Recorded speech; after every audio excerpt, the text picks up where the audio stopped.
नमस्कार, मैं डॉक्टर अतुल शाही। आज हम लोग अंतःक्रिया मैट्रिक्स की रचना कैसे करेंगे, इसके बारे में जानकारी प्राप्त करेंगे। अंतःक्रिया मैट्रिक्स की रचना हम कक्षा में शिक्षक और छात्रों के व्यवहारों के अध्ययन के लिए करते हैं।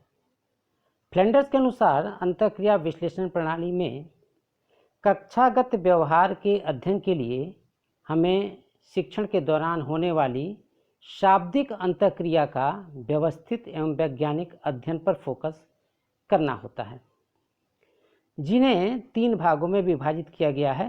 यह आपको भी पता है। पहला शिक्षक कथन, दूसरा छात्र कथन और तीसरा मौन या विभ्रांति की अवस्था।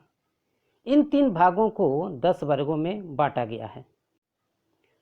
शिक्षक कथन को 7 वर्ग में विभक्त करते हैं, जिसमें पहला विचार स्वीकृति, दूसरा प्रशंसा, तीसरा छात्रों के विचारों को स्वीकारना, चौथा प्रश्न पूछना, पांचवा भाषण देना, छठा दिशा निर्देश देना और सातवां आलोचना या अधिकार जताना। छात्र कथन को 2 वर्गों में विभक्त करते हैं। पहला छात्र कथन अनुक्रिया और दूसरा छात्र कथन सोपक्रम। विभ्रांति का अपना स्वतंत्र वर्ग होता है। इस प्रकार यह 10 वर्ग हुआ। ये जो 10 वर्ग हैं उनको याद करना होता है, क्योंकि इसके आधार पर ही प्रत्येक 3 सेकंड में अंतःक्रिया टैली लगानी होती है। एक बार फिर आपको 10 वर्गों का नाम हम बता देना चाहते हैं। पहला विचार स्वीकृति, दूसरा प्रशंसा, तीसरा छात्रों के विचारों को स्वीकारना, चौथा प्रश्न पूछना, पांचवा भाषण देना, छठा दिशा निर्देश देना, सातवां आलोचना अथवा अधिकार जताना, आठवां छात्र कथन अनुक्रिया, नौवां छात्र कथन सोपक्रम और 10वां मौन या विभ्रांति।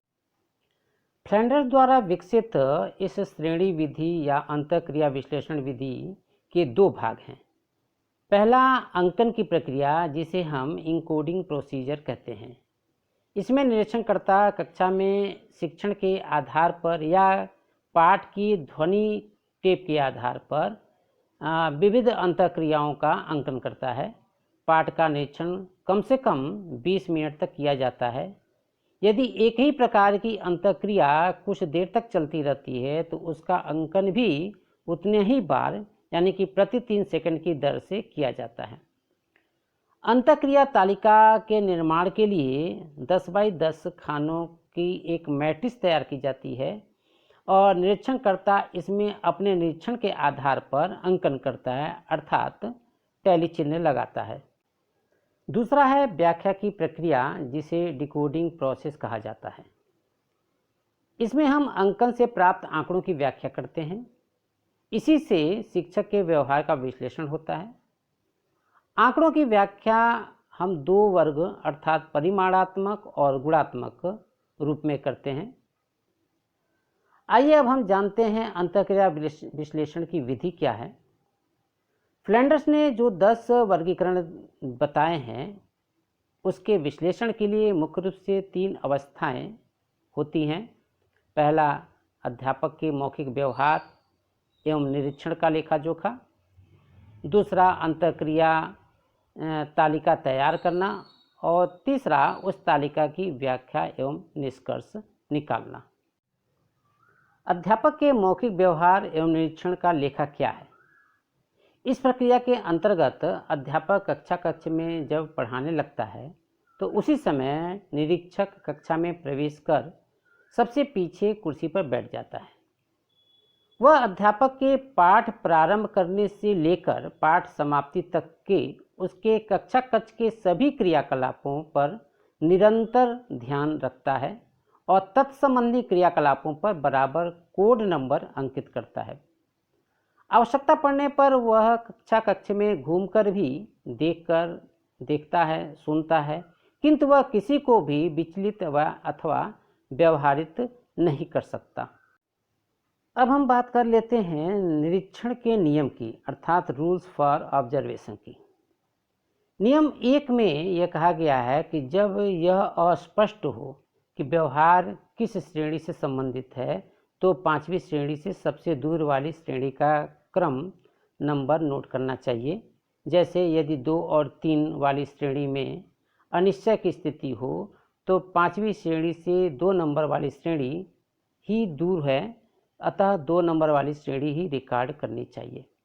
इसी प्रकार यदि 5 और 7 नंबर श्रेणी में अस्पष्टता हो तो 7वीं श्रेणी ही नोट की जानी चाहिए।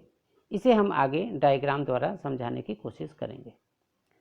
नियम 2 के अंतर्गत यह कहा गया कि यदि अध्यापक की वार्ता का रुझान लगातार प्रत्यक्ष या अप्रत्यक्ष दिखे तो प्रेक्षण में प्रेक्षक द्वारा स्वयं कोई परिवर्तन नहीं करना चाहिए जब तक अध्यापक द्वारा श्रेणी परिवर्तन का कोई संकेत न मिले।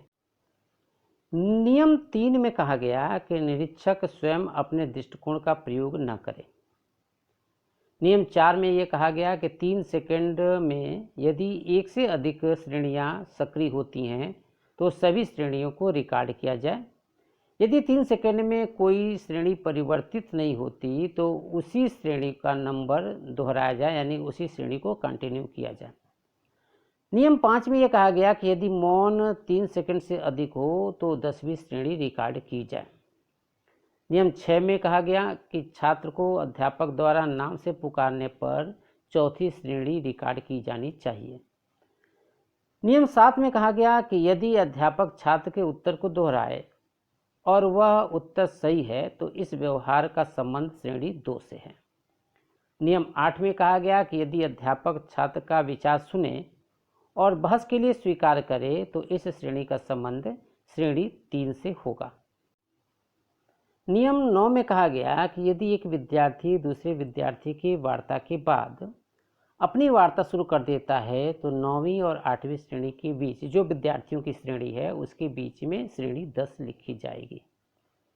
आपने सुना होगा कि कक्षा में अधिकांश शिक्षक यह बोलते हैं कि सब ठीक है, हाँ, ओके इत्यादि। जब इन शब्दों का प्रयोग होता है तो इसका जो संबंध है वह श्रेणी 2 से है और यह नियम 10 के अंतर्गत आता है। नियम 11 में कहा गया कि निरीक्षण में शब्दों की अपेक्षा परिस्थिति पर ज़्यादा ध्यान दिया जाना चाहिए। जहाँ तक नियम 12 की बात है, इसमें कहा गया कि यदि अध्यापक किसी विद्यार्थी को निशाना बनाए बगैर कोई मजाक करता है तो यह श्रेणी 2 है, और यदि किसी छात्र को लेकर उसका मजाक उड़ाता है तो इसका संबंध श्रेणी 7 से है। नियम 13 में कहा गया कि यदि सभी विद्यार्थी एक छोटे से प्रश्न के उत्तर में सभी एक साथ बोल पड़ते हैं, जैसा कि सामान्यतः होता है, तो इसको श्रेणी 8 में रिकॉर्ड की जानी चाहिए।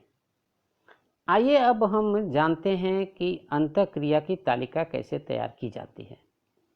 जो सोपान आपको बताए गए हैं उनमें निरीक्षणकर्ता द्वारा जो भी टेबल तैयार किया जाता है उससे ही निरीक्षण साक्ष्य की तालिका कही जाती है। इस तालिका में 10 युक्तियां और 10 खाने होते हैं जिसमें निरीक्षणकर्ता संग्रहित किए गए वर्ग नंबर को अंकित करता है।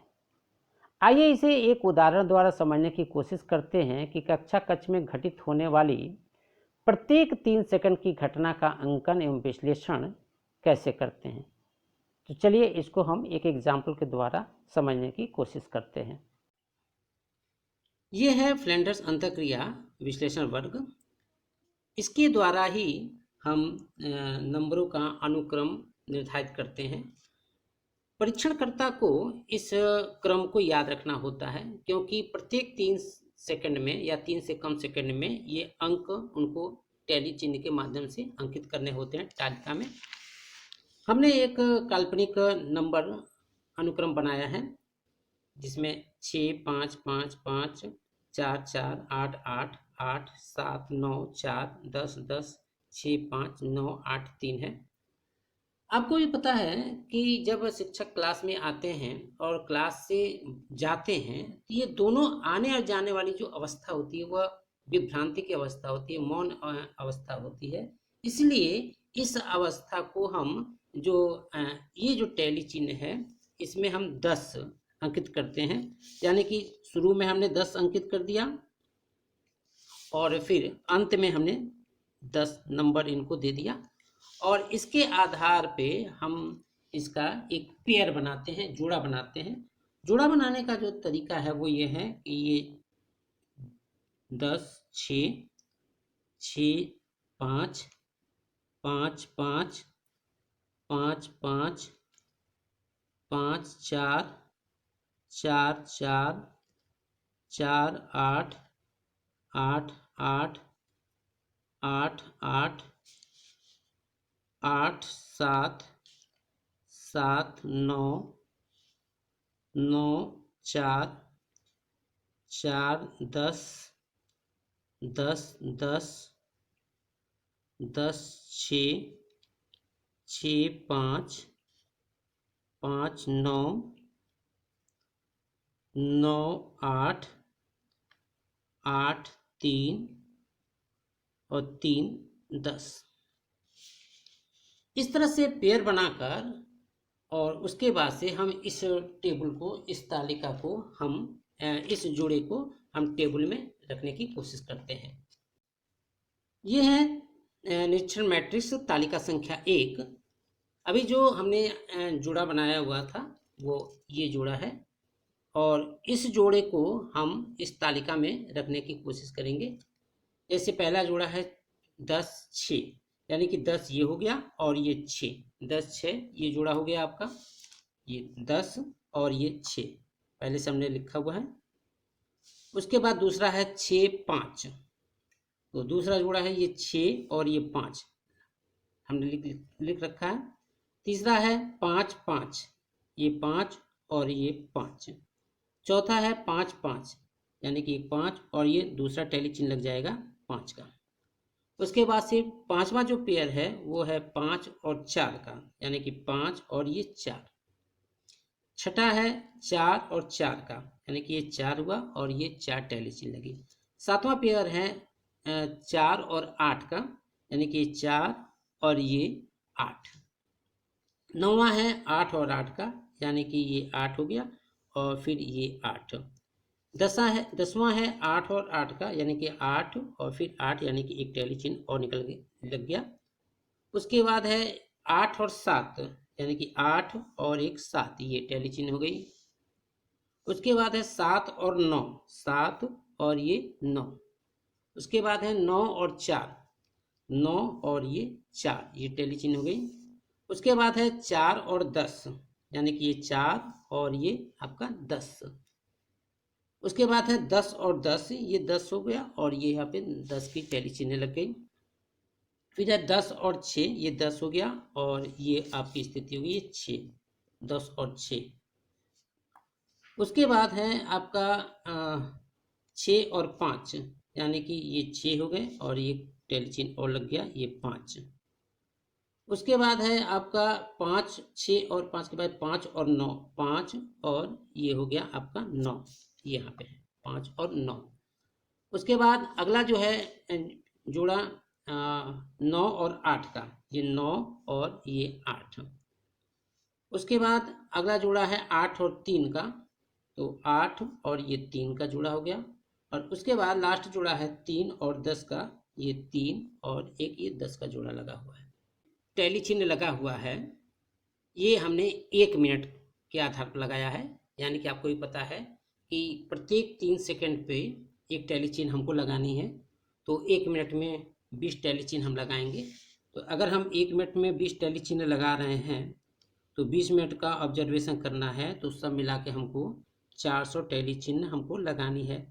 कभी कभी क्या होता है कि 3 सेकंड से कम समय में भी हमको टैली चिन्ह लगानी होती है, तो ये 400 प्लस, यानी कि टैली चिन्ह 420 मिनट में 400 से कम नहीं होना चाहिए, 400 से अधिक हो सकता है। तो अब हम चलते हैं टोटल 20 मिनट के आधार पे मूल्यांकन कैसे किया जाएगा, इस पे हम चर्चा करेंगे। ये तालिका संख्या 2 है। इसके पहले तालिका संख्या 1 थी, जिसको हमने 1 मिनट के आधार पर इस टैली चिन्ह को लगाया था, लेकिन इस टैली चिन्ह को हमने 20 मिनट के आधार पे लगाने की कोशिश की है, जिसमें टोटल 421 टैली चिन्ह लगे हुए हैं 20 मिनट के आधार पे। अब इसमें इस टैली चिन्ह के लगने के बाद से हम इसकी व्याख्या करते हैं। व्याख्या के लिए सबसे आसान तरीका है कि इसका हम परसेंटेज निकालते हैं। आपको भी पता है कि क्रम संख्या 1 से लेके 7 तक ये अध्यापक क्रिया होती है। ये अध्यापक इसमें अप्रत्यक्ष प्रभाव और प्रत्यक्ष प्रभाव दोनों डालता है, 8 और 9 छात्र कथन होता है और 10 जो होता है वो मौन की स्थिति होती है। तो इसमें हम पहली व्याख्या करते हैं कि अध्यापक का कुल व्यवहार कक्षा एवं कक्षा में कैसा रहा। तो इसके लिए वर्ग संख्या 1 से लेकर 7 तक, क्योंकि अध्यापक का कुल व्यवहार हम ज्ञात कर रहे हैं, इसलिए 1 से लेकर 7 तक के ये जो योग हैं इसको हम काउंट जोड़ लेते हैं। तो इसको हमने ऐड कर लिया है, तो यानी कि 1 से लेकर 7 तक का मतलब क्या, प्रत्यक्ष और अप्रत्यक्ष दोनों प्रभाव। तो यहाँ पे 1 नंबर पे है 1, 2 नंबर पे 12, 3 नंबर पे 32, 4 नंबर पे 104, 5 नंबर पे 105 और 6 नंबर पे 27 और 7 नंबर पे 13। इन सबको जोड़ लिया और जोड़ने के बाद से 294 हमारा कुल संख्या आया। और उसके बाद से इसका जब हम परसेंटेज निकालते हैं तो परसेंटेज 294/421 गुणे 100, यानी कि ये 69.834। ये तो हुआ अध्यापक के पूरे प्रभाव का, यानी प्रत्यक्ष और अप्रत्यक्ष। जब हम अगर अध्यापक का अप्रत्यक्ष प्रभाव ज्ञात करना चाहेंगे तो केवल संख्या 1 से लेकर 4 तक, 5 तक ही हमको जोड़ना है। यानी कि इसको जोड़ेंगे, इसको जोड़ेंगे, इसको और इसको, यानी कि एक से लेके 5 तक की संख्या को हम जोड़ के और उसके बाद से 100 से गुणा करके 421 से हम भाग दे देंगे। तो ये कक्षा में अध्यापक का अप्रत्यक्ष प्रभाव कितना है उसका परसेंटेज निकल जाएगा। अगर कक्षा में अध्यापक के प्रत्यक्ष प्रभाव को जानना है तो हमको 27 और प्लस 13 यानी कि क्रम संख्या 6 और 7 को जोड़ना है। उसके बाद उसमें 100 से गुणा करके 421 से भाग देना है, तो वह अध्यापक का प्रत्यक्ष प्रभाव निकलेगा।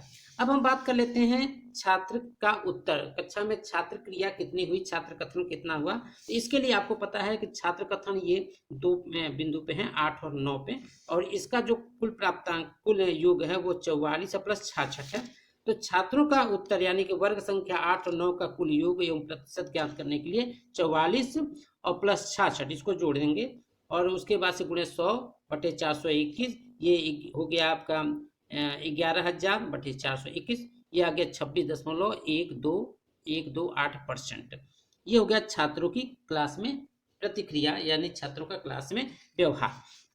इसके बाद हम आते हैं कि मौन या विभ्रांति की स्थिति कक्षा में कितनी थी। तो मौन और विभ्रांति के लिए कुल 17 टोटल योग आया है। तो इसके लिए हम केवल वही 17 गुणे 100/421 यानी कि 1700/421 4.038% ये हो गए कक्षा में मौन या विभ्रांति की स्थिति। तो इसके आधार पे हम यह निष्कर्ष निकाल सकते हैं कि कक्षा में अध्यापक का बोलना अधिक है। आप देखें यहाँ पे ये परसेंटेज जो है 69 है, 26 है और ये 4 है। तो इस आधार पे कक्षा में अध्यापक का बोलना अधिक है। और उसमें भी अगर यहाँ देखा जाए तो ये जो अप्रत्यक्ष प्रभाव है क्रम संख्या 1 से लेकर 5 तक, ये ज्यादा है वनस्पति 6 और 7, यानी कि 6 और 7 की तुलना में 1 से 5 तक का प्रभाव ज्यादा है। तो इस तरह हम ये भी कह सकते हैं कि कक्षा में अध्यापक का अप्रत्यक्ष प्रभाव ज्यादा दिखाई दे रहा है।